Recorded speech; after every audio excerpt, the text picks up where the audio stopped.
2021? Parang magano? 2021. Okay, next. Basta yun lang yung Okay. 21. Good morning and good afternoon, good evening sa lahat. Gab Pera, Sports Corner PH, People's Journal tonight at kasama rin ng PTV Sports Network. Unahin natin si Coach Shaq.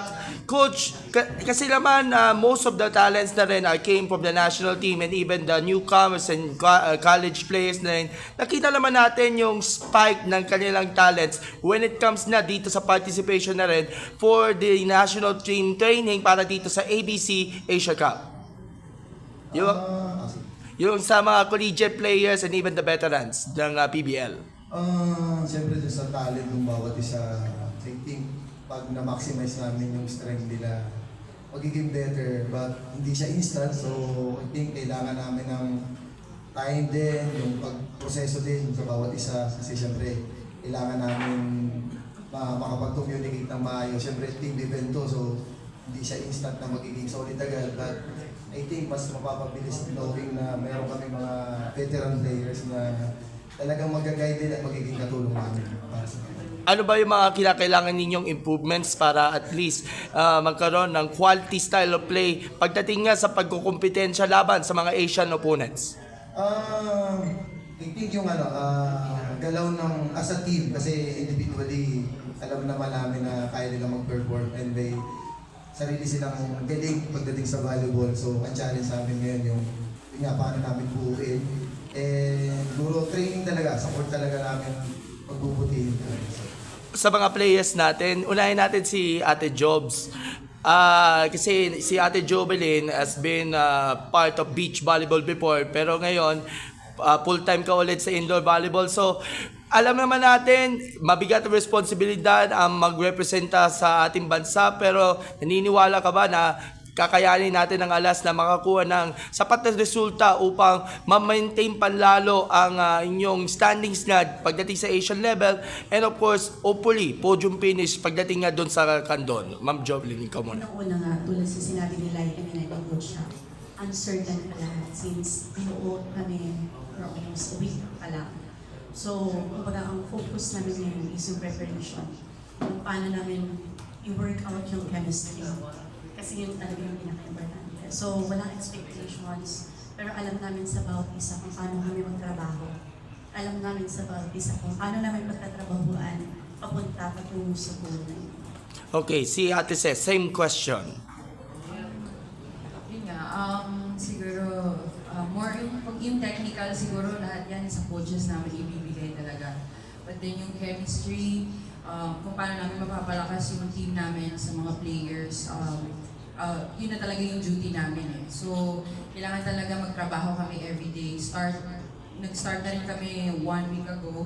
And hanggang sa bago magsimula yung tournament, pagtatrabahuhan talaga namin sa training. Ninya. Hello. As bilang bago pa lang po ako sa team na to, ngayon po focus lang po din po ako sa learnings and sa learnings na makukuha ko from my ates. And I think po, pag nagtrabaho lang po kami ng maayos, I think,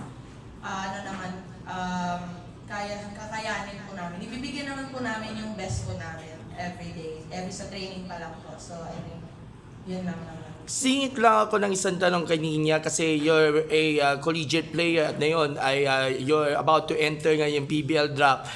Masasabi niyo ba it is a great dream para sa iyo na of course makakalaro ka na hopefully for the national team kung papalari na makapasama doon sa ating final roster? It has always been my dream to represent the country po. And yun, maiyak ba ako dito? So ayun po, yun. So kaya sobrang thankful po ako na mabigyan ng opportunity na maging part din ng national team. Okay, same question kay Ate Lai, idol. Magpapadraft? Realistically, siguro the best result in this coming tournament, ABC, would be if we're able to apply kung ano yung natitraining namin or ipinapa-implement sa amin ng mga coaches ngayon. If may magka-result doon, we're very, very happy talaga. Kasi at this point, talagang from different teams kami, different club teams, may mga galing UAAP pa. So we're very, very glad for all, grateful for all these athletes that talaga na willing to listen and learn and collaborate with the coaches and all the players. So yun siguro yung hopefully best result and best sa amin. Pero definitely hindi mawawala. Pag atleta ka, gusto mo talagang manalo para sa bayan. So yun din naman talaga yung biggest goal natin. Isang tanong na lang, Ate Lai. Although tinanong ito nung sa activity ng Alliance ng Rubisco Volleyball, masasabi ba natin na of course with the dozens of talents na maglalaro nga po di ala sa Candon, masasabi natin na of course may bibigay natin yung strong performance natin knowing na of course kahit alam naman natin gaano ka busy sa mga clubs, sa mga college duties nila, iniuna natin yung of course yung pag-represent ng ating bansa kasi ito talaga yung mahalagang mission ng every athletes natin, and of course we're looking forward din also sa mga abangan natin na iba pang tournaments come 2026 and beyond na rin. Thank you. I totally agree. I think it's one of the, siguro as an athlete, yun yung isa sa mga biggest achievement mo is to represent the country. And siguro ang masasabi ko lang, ang gusto lang din talaga namin ay mabigyan ng magandang laban. Kasi syempre tayo din po yung host, so we want also to give everybody a good game. Hindi lang yung mga kalaban natin, but all the Filipinos who would be there to support us. So that will something na we keep in mind din talaga na kahit hindi kami ganun pa siguro 100% ready, pero pagpasok namin ng court, 101 pa yung ibibigay namin na effort para makapagbigay ng magandang laban. Coach,